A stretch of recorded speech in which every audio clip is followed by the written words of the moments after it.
उस नई जीवन की जो शुरुआत होता है, इस कारण से हम तमाम लोग उस परम पिता परमात्मा से दया याचना करते हैं कि उनका जो यह युगल जोड़ी है वह युग युगांतर तक रहे, कोई भी विघ्न बाधा नहीं आए। तो हम तमाम लोग जो बेबस हैं, लाचार हैं, उस परमात्मा के निर्णय के सामने तो पर भी हम तमाम लोग उस परमात्मा से दया कर सकते, परमात्मा से दया याचना कर सकते हैं, उनसे आग्रह कर सकते हैं, निवेदन कर सकते हैं।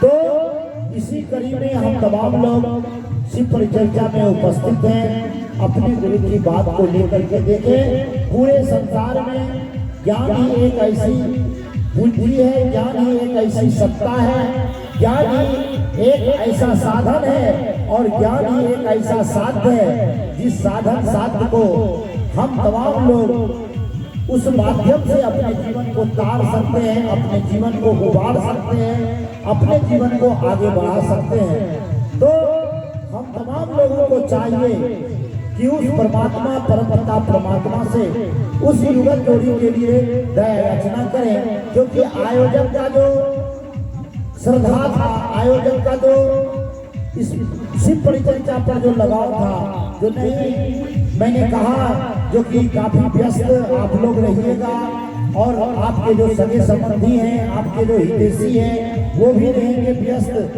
तो या तो एक रोज पूर्व ही इसी परिचर्चा का कार्यक्रम को आप समापन कर दें। लेकिन उनका सदा था जो विवाह आज 8 तारीख को होने वाला है, और मैं उसी रोज अपने गुरु को नमन करूंगा, अपने गुरुदेव को याद करूंगा, क्योंकि जितने भी काम हमने जीवन में किया, जो भी विघ्न बाधा आया, जो भी संकट आया, तो उनके अंदर ये विश्वास, परमात्मा जो धर्म कर्म होता है और जो ये परम सत्ता देवता जो है, ये तो व्यक्तिगत श्रद्धा का चीज होता है, विश्वास का चीज होता है।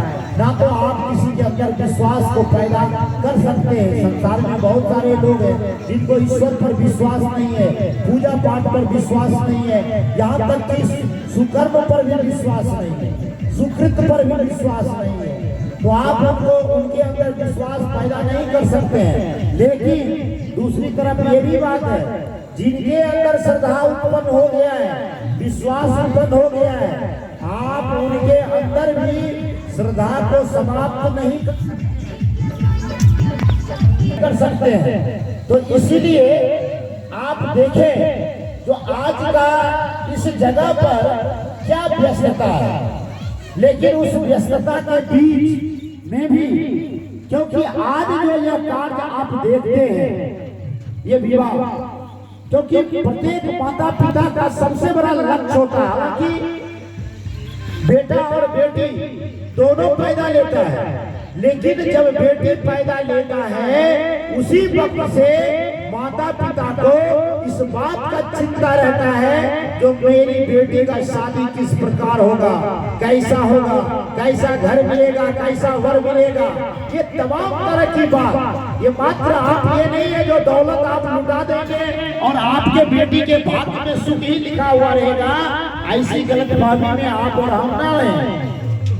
बहुत ऐसे लोग हैं, बहुत तिलक दे देते हैं, बहुत अच्छे से अच्छे घर में विवाह कर देते हैं, लेकिन उनका लड़की का जीवन कष्टमय बन जाता है, जीवन भर तकलीफ रहता है। और बहुत सारे ऐसे लोग हैं जो ना तो उतना पैसा दिए, ना तो उतना परिश्रम किए, एक ही दिन में पहले ही मर्तबा कहीं पर संबंध फाइनल हो गया और लड़की बहुत सुख का जीवन व्यतीत करता है। ये तमाम तरह का जो प्रारब्ध है, तमाम तरह की जो बातें हैं, ये बात संभव आपको आदि गुरु जगत गुरु शिव के शरण में ही होगा, क्योंकि कहा गया है भाभी को पेट से कहीं त्रिपुरारी, जो होने वाला है अगर उसको वो होने को अनहोनी टाल सकता है, वो परम पिता परमात्मा के हाथों में, जगत गुरु शिव के हाथों में। इसीलिए आप तमाम लोग अच्छी तरह से जानते होंगे,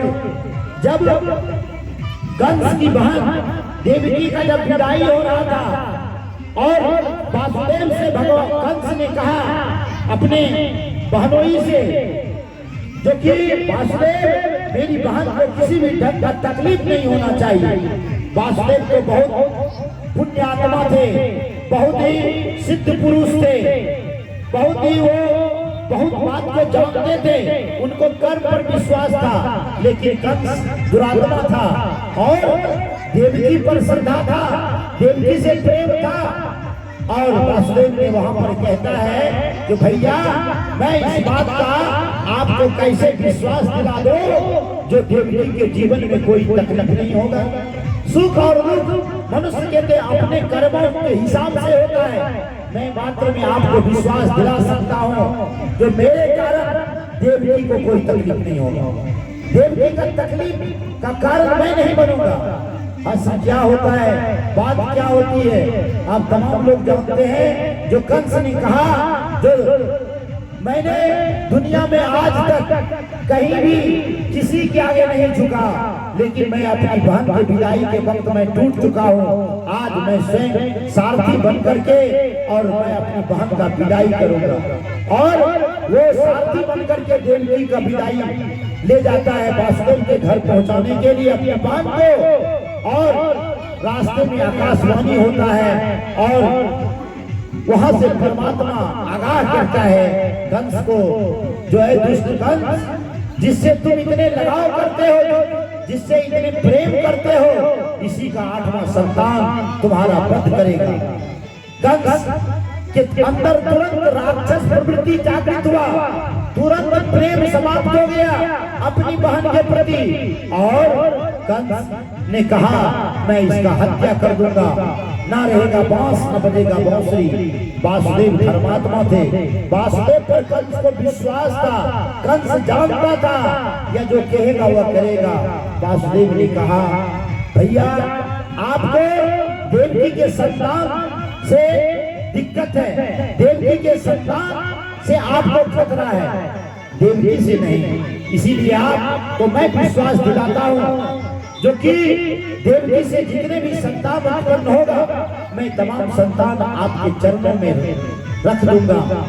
आप देवकी को छोड़ दीजिए, आप तमाम लोग जानते हैं। इसीलिए मनुष्य के भाग्य में क्या लिखा हुआ है मैं इस बात पर विश्वास नहीं करता हूँ, क्योंकि मनुष्य के हाथों में कर्म की पूंजी दी है।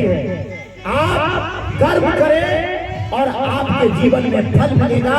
वो जो भी मनुष्य जीवन में दुख और सुख झेलता है उसमें परमात्मा का रत्ती भर हाथ नहीं होता है।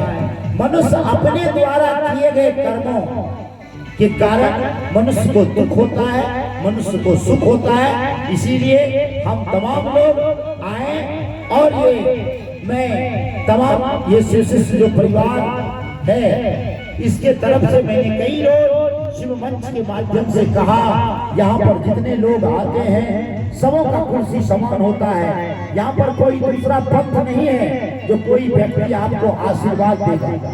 हालांकि आशीर्वाद देने वाले के पास इस बात की कोई गारंटी नहीं रहता है जो वह कह रहा है ऐसा होगा या ना होगा, क्योंकि यह बात भी निर्भर करेगा आशीर्वाद देने वाले व्यक्ति के कर्म पर।